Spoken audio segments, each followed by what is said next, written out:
If you have to choose between a good reputation and a great wealth, choose a good reputation. The rich and the poor have this in common: the Lord made them both.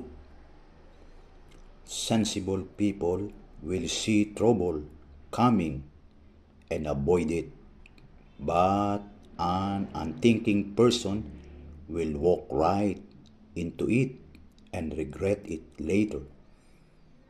Obey the Lord, be humble, and you will get riches, honor, and a long life. If you love your life, stay away from the traps that catch the weak along the way. Teach children how they should live, and they will remember it all their life. Poor people are slaves of the rich. Borrow money, and you are the lender's slave. If you plant the seeds of injustice, disaster will spring up, and your oppression of others will end. Be generous and share your food with the poor. You will be blessed for it.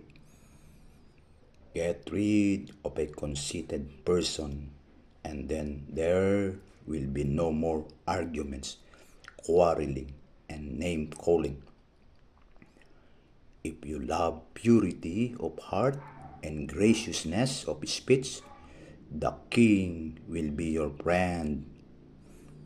The Lord sees to it that truth is kept safe by disproving the words of liars. Lazy people stay at home. They say a lion might get them if they go outside. Adultery is a trap. It catches those with whom the Lord is angry.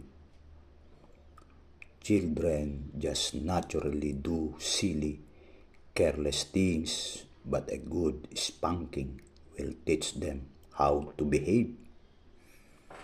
If you make gifts to rich people or oppress the poor to get rich, you will become poor yourself.